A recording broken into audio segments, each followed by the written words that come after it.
Well, good morning, and you can be seated for a sec. Actually, it'll be a little more than a second, but welcome to Westside.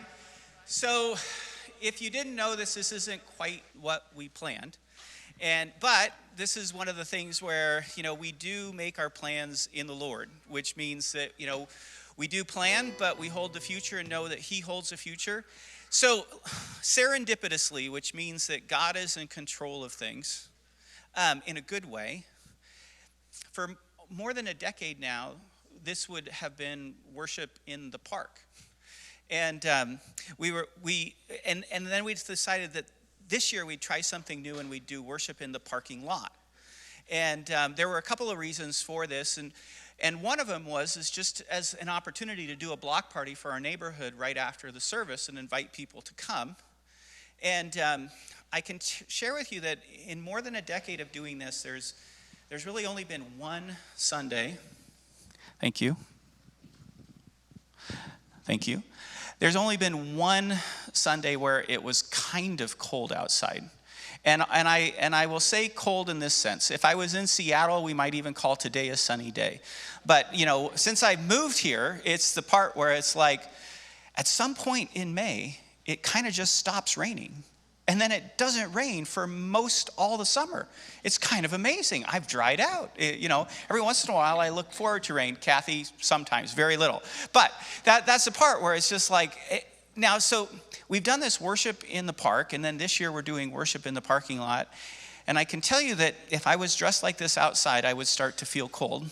I did feel a couple of drops already, and it looks like rain is on the way. And so that's where we went, okay, we're going to postpone the block party because we don't think a bunch of people want to come out and stand in rain, and we just want to wait for a good day. So, okay, we'll do that. But we have baptisms. But because we were doing worship in the parking lot, we finally got this. And so this is the first time we've used it. And then we had it all where we were going to set it up yesterday in here, just put it together, get everything, and then tear it down so we could put it up outside this morning. And because we made the decision yesterday, I was like, oh, look at this. It's all done. We just had to do it one time. And so very excited. And so want to say welcome. Even though we're inside, we still are doing baptisms. And we're going to do baptisms. One way that you do it is by sprinkling. Another way you do it is by immersion. In our tradition, we do both. And I'm kind of dressed for both. One of the things that I noticed coming in this morning is we had families who were here. Some of you, you all look very nice. Some of you were really dressed up. And I went, wow, I feel underdressed. But I am getting into that. So that was that one part where I was like, okay. We're doing things a little bit different today and even what we originally planned. And one of the things that we're going to do is we're going to give children who are in elementary school the opportunity to go and have children's church together. And so if you're an elementary age child and you would like to enjoy some great games, teaching, learning, and some people who really love you, I want to invite you to go with Patrick and Sherry. They're going to come back. If you're getting baptized, don't worry, you will be back in time. And then, so any of the kids, invite you to go with our children's pastors to children's church at this time. And don't worry, you will be back in time for baptism. And if you stay, which, nobody's going to force you to go, you get to hear a message that's more geared towards adults. And now I finally got them all to leave. Okay. So today we are starting a new series, and it is called Life Together. And over the next number of weeks, we're going to focus on the fact that God not only saves us, but He saves us into community, into a family, into a fellowship, into a place where you can belong. And we're going to celebrate that together. And today we're focusing in on worshiping together and the call to corporate worship. And I want to kick this off with one of our psalms. It's Psalm 100, and it is a call into praise and into worship. And I'm going to do one thing that's a little bit different than probably any translation that anybody has as far as their Bible. And that is that whenever you see in the Old Testament the Lord, and the Lord is L-O-R-D, all capitals, that is translating the divine name, the name that God gave to Moses and revealed in the wilderness. And Moses said, okay, so if you're sending me, and they ask, who is the God of our forefathers? What shall I tell them? And God says, I am who I am. And then he shortens that down, and then this is the name. We think it's pronounced Yahweh. We're not quite sure. But the simplest form of it, if we were to translate Yahweh, would be I am. And the thing is when you hear Lord, you probably don't, I've never met anybody whose first name is Lord. I've met somebody whose name was Kingsley and he went by King, but I've never met a Lord. And when we hear Lord, we tend to hear a title. But this isn't a title, it's a name. And so what I'm going to do when I read this psalm to you is I'm going to actually say I am, because it's kind of the translation of the name, but at least you'll get a little bit of, it's a little more personal than just a title. Okay, I'm going to be a little enthusiastic because I think this is how this prayer, this song is supposed to be done. Shout for joy to I am, all the earth. Worship I am with gladness. Come before him with joyful songs. Know that I am is God. It is he who made us, and we are his. We are his people, the sheep of his pasture. Enter into his gates with thanksgiving and his courts with praise. Give thanks to him and praise his name. For I am is good, and his love endures forever. His faithfulness continues to all generations and forevermore. Amen. Shout, serve, come, enter, give, bless. All these verbs, all these actions. Worship is about life, and it's about all of our life. And we're beginning this series and we're talking about the call. And in particular, today we're going to talk about the call to corporate worship. I truly believe that your whole life is intended to be a life of worship. That at all times and in every way, in every situation, there is a possibility for you to really live a life in such a way that you give glory to God. But while all of our life can be worship, there is this place where God calls us to gather together and then to worship together very intentionally with a plan, with a purpose, because he's calling us to it. And that's what I want to talk about today because, well, I think especially in the light of what we've gone through with the pandemic, where we've gotten used to kind of being at home and shutting our doors and maybe not getting out quite so much and being a little bit concerned about getting into public. There's that part about, well, do I stay at home? And we can worship at home and we can worship, through the internet. But there is something special about gathering together in person and worshiping. And that's what I want to talk about today. I'm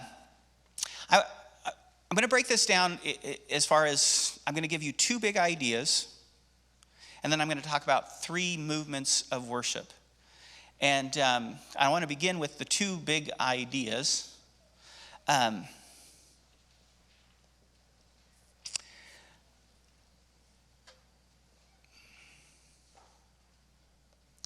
The first big idea is that corporate worship is God's idea. Now, let me share that in the beginning, when I first became a Christian, for at least a couple of years, I thought corporate worship was a big mistake. There was about three things in my life that were playing into this. The first one was I really hated singing. And so there was, and I was, and I was told by my music teacher in about fourth grade that I was a terrible singer and should not sing. And I kid you not, that's what he told me. And my kids would probably tell you there's a reason why he told you that. So there was this one part where I really didn't like to sing very much. And so that was some of it. And then I'll admit this to you. You know, I became a Christian. I came into the church, and I soon realized that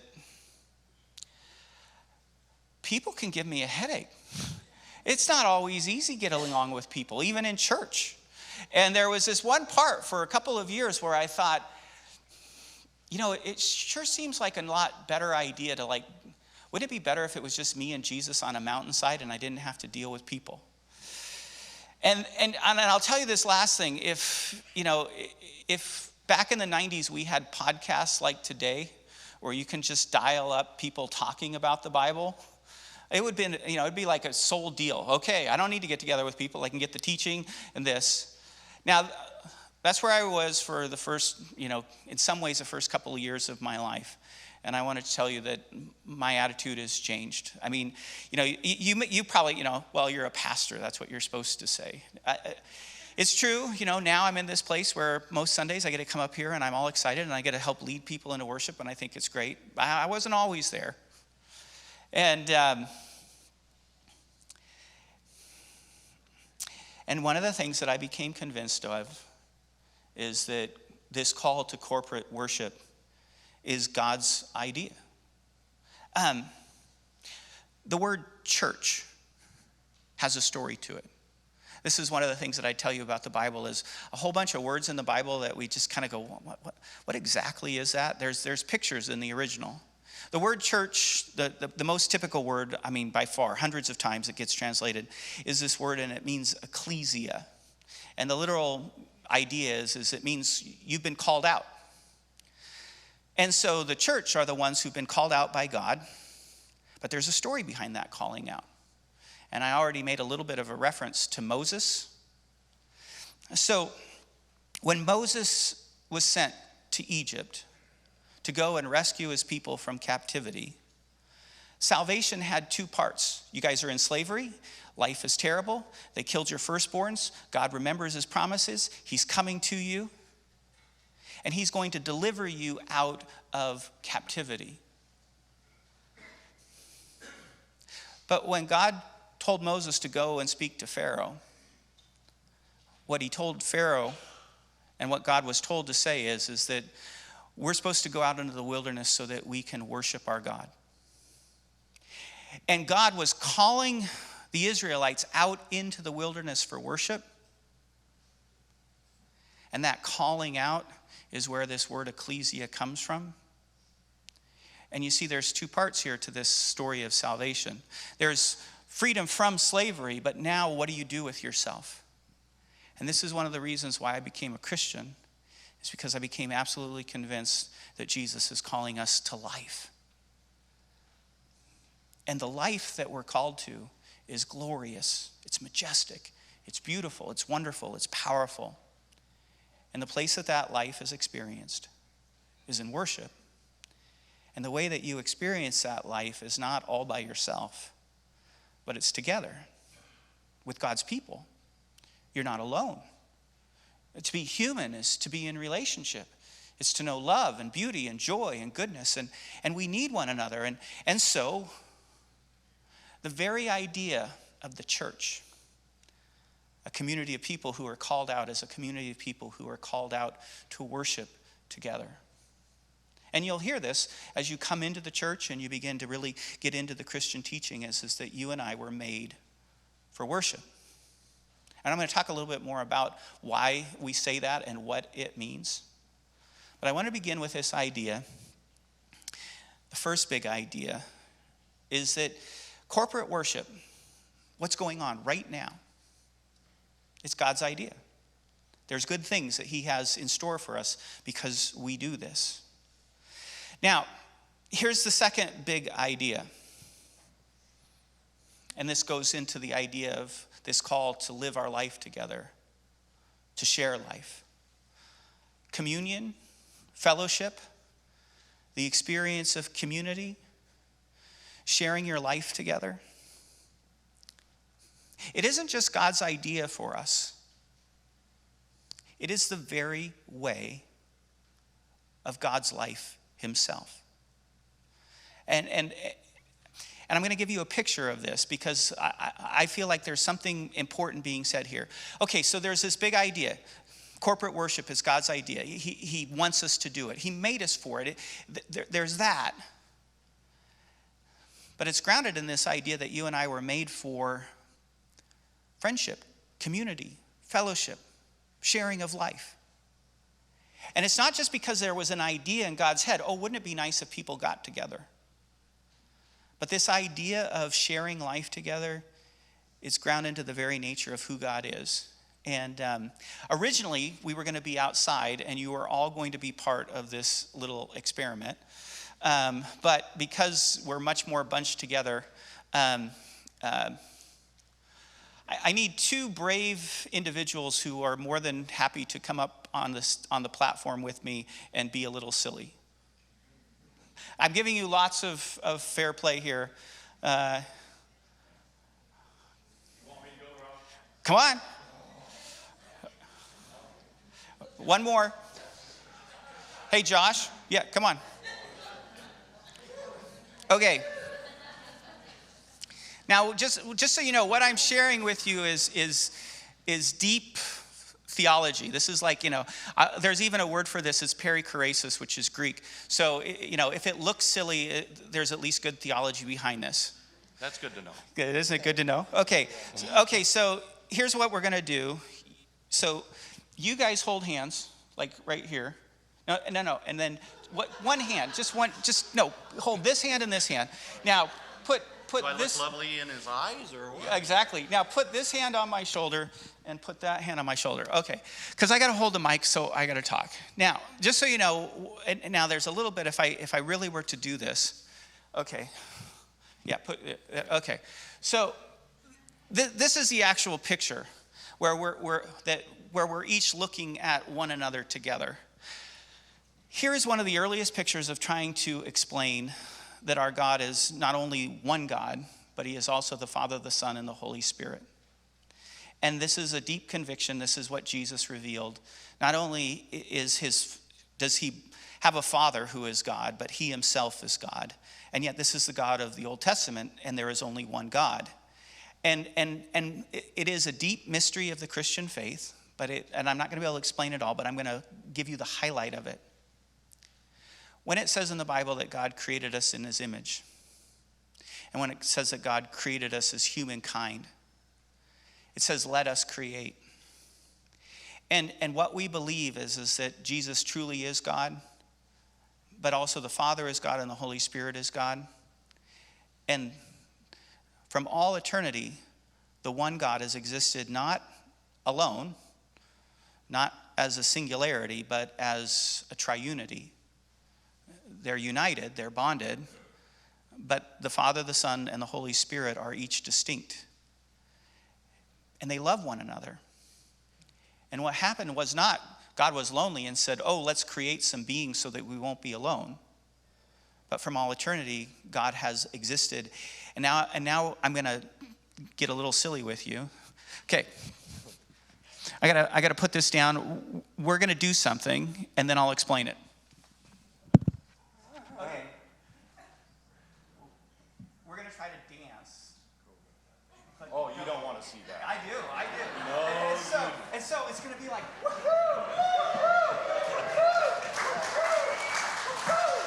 okay, now. Okay, back to this. Okay. So, we're sharing life together. We're enjoying one another. There's fullness. This is so good, it's got to be shared. Let us create some beings who are like us, who know and can experience what love is. And we're going to draw them into this life, this fellowship, this communion, this experience, this joy, this goodness. Now, when I talk about the fact that community and communion isn't just an idea, it's the very fabric of the universe because it's who God is. This is what I'm talking about. You and I, we were made for worship, but we were made to worship together because God lives a life of a sharedness, a giving and taking of love. He is by his nature love, and he experiences love in his very life together. And he wants you and I to share that. Okay, thank you.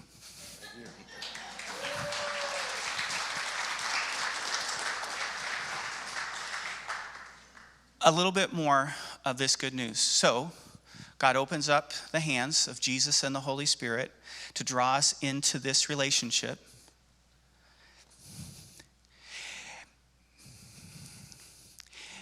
And we're not very good dancers, very obviously, right? But we're not, and we stumble and we fall. And we don't live the life that we're supposed to. And so Jesus comes into the world. And he comes to do for us what we can't do. And this is important as far as this big idea about, that we're made for this type of life. But very much, we're made for a life of worship, but we can't live that life on our own. And so Jesus comes and does for us what we can't do. He lives the perfect life. He gives the perfect worship. He offers the perfect sacrifice. Not only his life, but a sacrifice of praise. And I'm going to talk a little bit more about this when we get to baptism. But what Jesus does for us, he gives us. And then he takes our tripping, our stumbling, our falling, and he picks it up. And this is the life that we have. It is not a life of being alone. It is not a life of doing alone. It is a life that is all of grace. And so let me invite the worship team back up. And we're going to sing a little bit. And we're going to practice being able together to sing of God's beauty and his greatness and his goodness that have been revealed to us in Jesus Christ. Will you stand?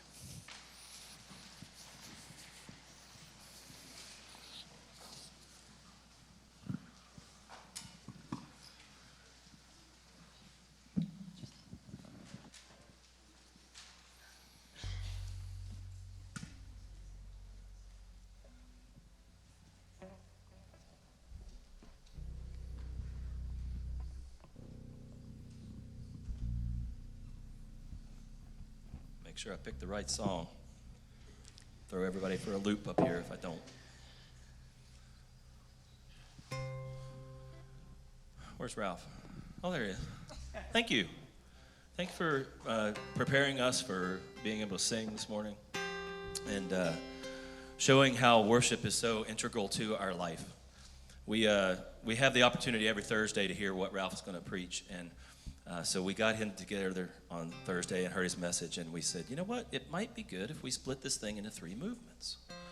And so we're going to get 3 movements of sermon today, split by different things of call and response of his teaching, and then we get to respond in worship.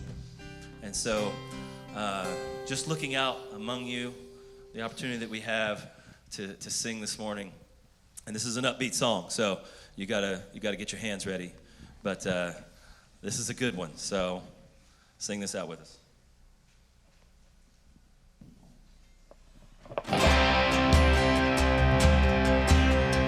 Joyful, joyful, we adore you, God of glory, Lord of love. Hearts unfold like flowers before you, opening to the sun above. Melt the clouds of sin and sadness, drive the dark of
ocean depths of happy rest. You are the one who saves. You are the one who saves. You are the one whose hands lift us from the grave. You are the light of life, the everlasting day. You are the one who takes all our sins away. You are the one who takes all our sins away. You are the one who takes all our sins away.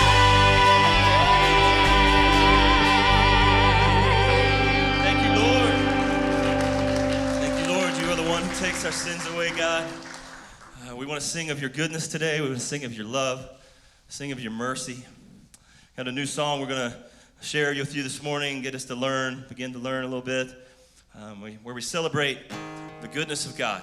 He is good. He's all of our life. If you look back through your life and you can put markers down in time, like we saw last week when these children were moving across the stage to move into a new season of life, we built that altar where the rocks went in. Do you guys remember that last week? All through your life, you can have remembrances of these places where altars have come up, and you can say that God was good to me there. God was good to me there, and you can remember the goodness of God. And that's what we're going to celebrate this morning. So think back in your life of a time where God was there, present for you, and he made a way. Sing it from that standpoint in your mind this morning as you learn this song with us.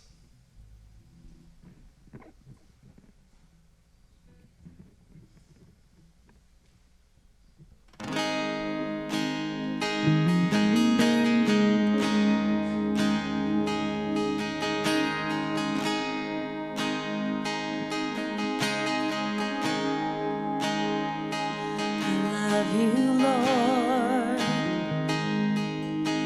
Oh, your mercy never fails me. All my days I've been held in your hands. From the moment that I wake up until I lay my head, I will sing of the goodness of God. And all my life you have been faithful. And all my life you have been so, so good.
your voices, sing it. Think back to that place, sing all my life.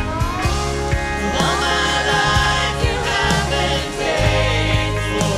Yes, you have. All my life you have been so, so good. With every breath that I am able, I will sing of the goodness of God. I will sing of the goodness of God.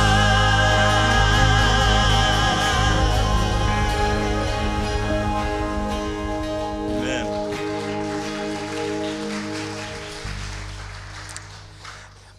You can be seated again.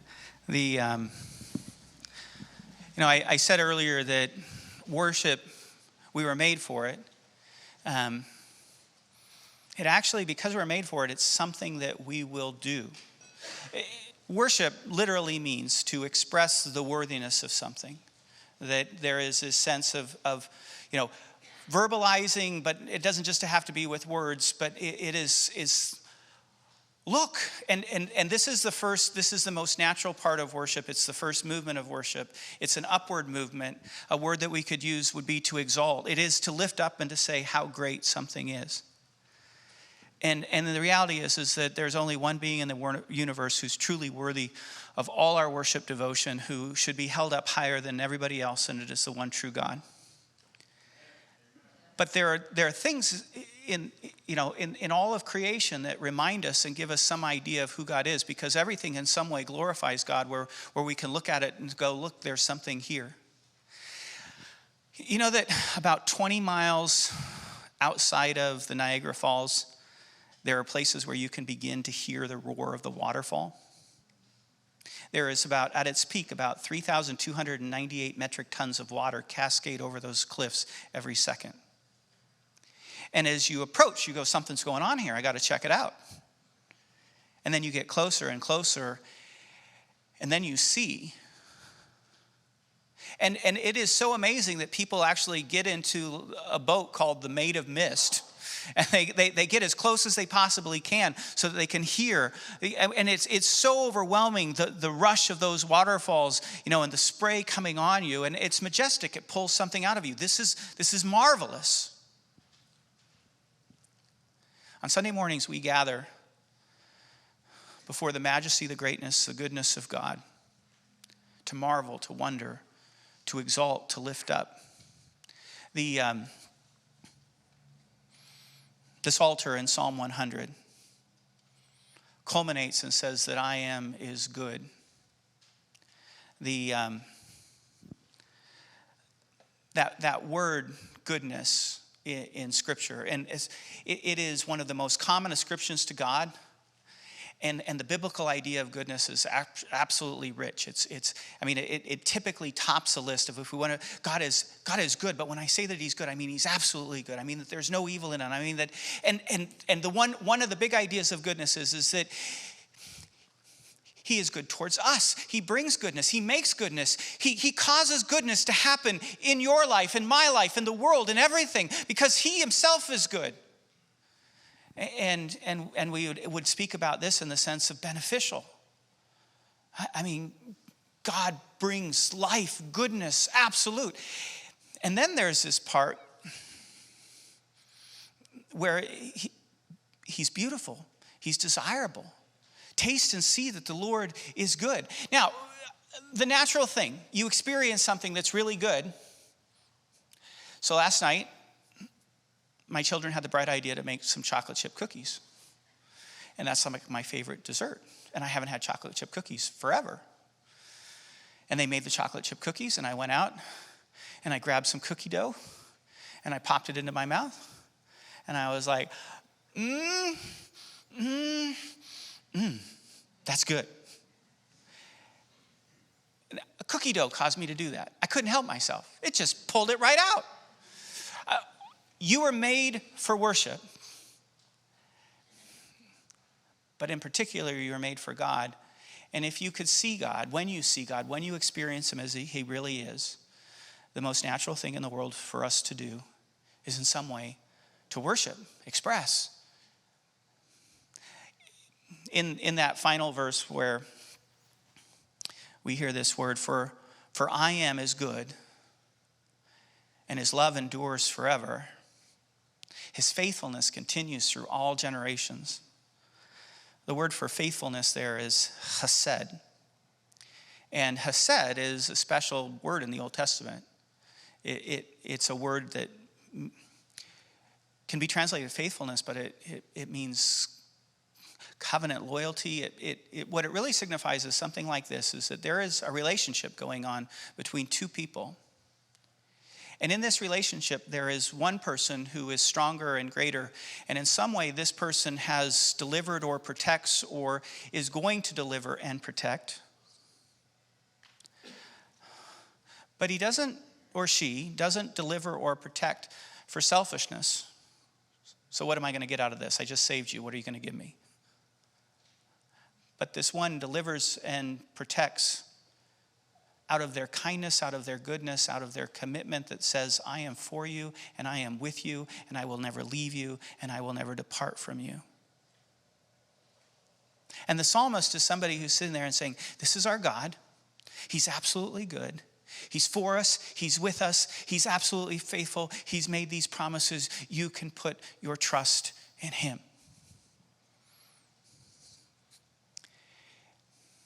The first movement of worship is to exalt. And when we can see God for who he is, especially in Jesus Christ, it will be the most natural thing in the world for us to say, he is great. Here's the second movement of worship.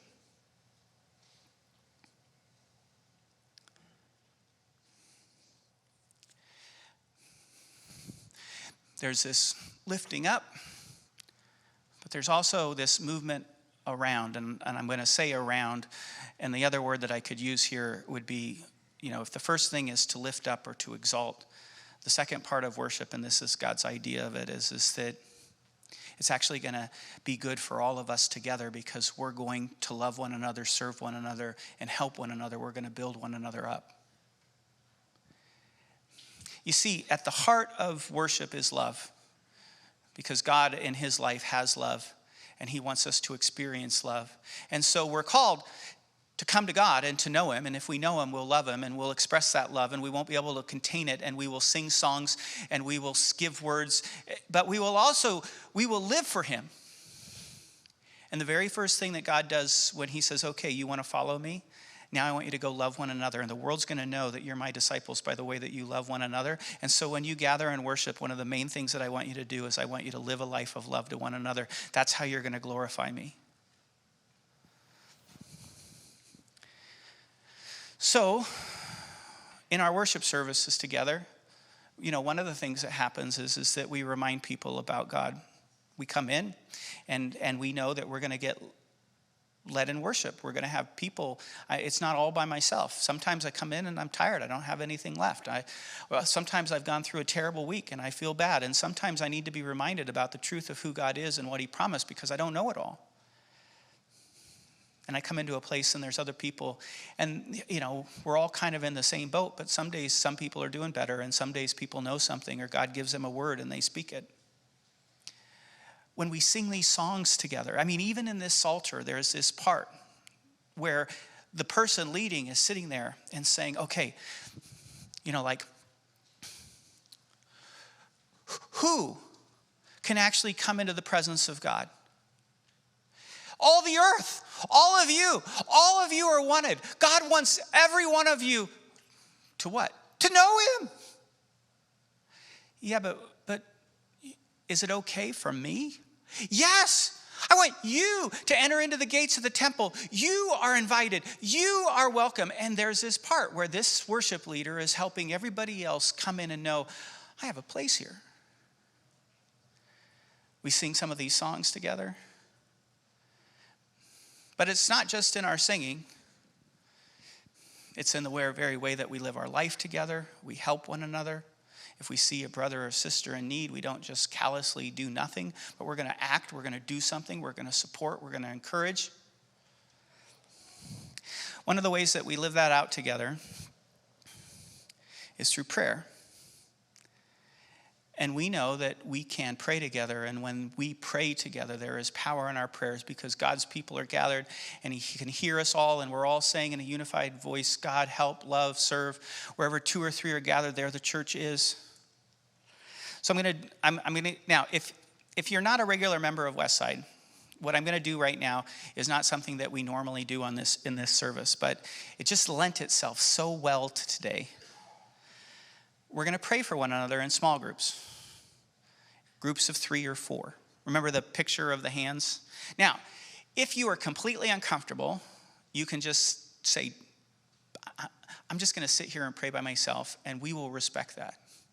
If you don't want to pray out loud, don't feel like you have to pray out loud. I remember it was a long time before I became a Christian where I felt comfortable praying out loud. But one of the things that I want you to experience right now is the very nature of the church is that we care for each other. And so I want to give you the opportunity. We're going to just take a few minutes, get into little huddles. Remember the picture of the Trinity, share life together. And if you have praise or prayer requests, share those.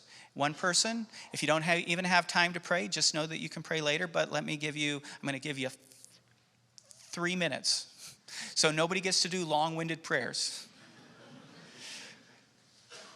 Have fun loving one another. Stand up. There you go. Loving Heavenly Father, what's amazing is that you know every detail and every situation that we are praying for, that we have shared about, that we are lifting up. You know the hardship, you know the challenge, you know the praise, the goodness, the thanks. You know that you call us to live a life of love and prayer and of turning to you and trusting in your goodness and help. Lord, as we have this opportunity to be your people and to love one another, hear these prayers that we have prayed and will pray. We lift them up to you in Jesus' name. Amen. So I didn't see anybody doing a little dance, which is fine. You know,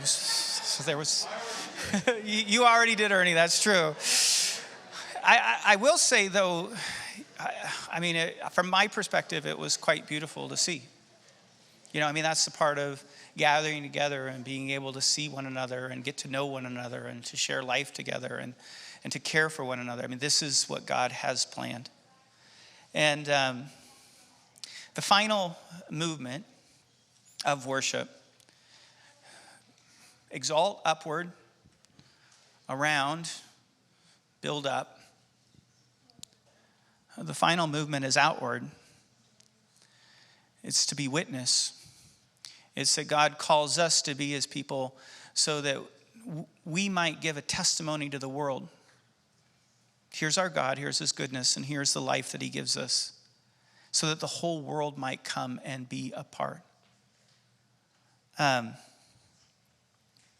You'll find this. It's not just a New Testament idea, but I mean, it's the thrust of the New Testament. The Holy Spirit comes, and then the disciples are filled, and then they go out, and then more than 3,000 people come to faith in the first day, and then this movement starts to spread around the world. But you can go back to the call of the Exodus and God calling out his people and then delivering them out of captivity.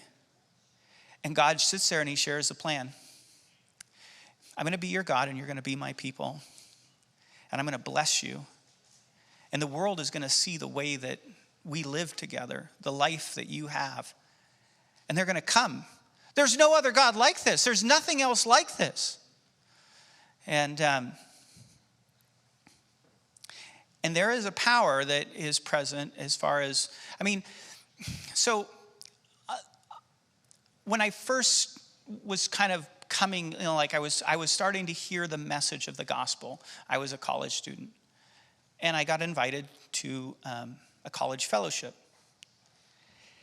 And on Tuesday nights in the early 90s, I was gathering with these on a secular campus. I did not grow up in the church, so this was not like a Christian college.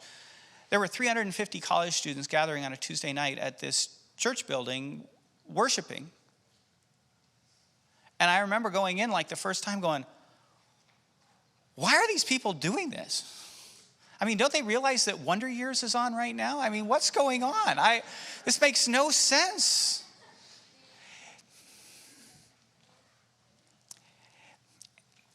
And it was more compelling to me that there were 350 college students on a Tuesday night than 20.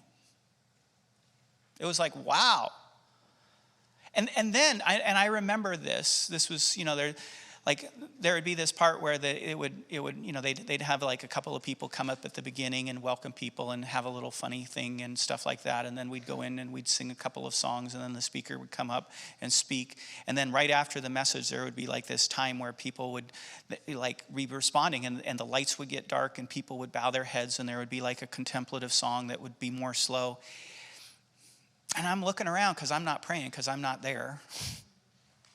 And there's like 350 people who are obviously having some experience with something that I'm not familiar with, but I can feel it through them. And it's like, wow. And it helped me want to come back. Our worship is intended to be a witness. We are intended to invite people to say, yeah, come join us. It's awesome. Because there's something that's happening here on Sunday morning when we gather for worship that you can't get anywhere else. We are coming alive to the living God who created the universe, and he has a plan for all of us. And he wants to bless us, and he wants to fill us.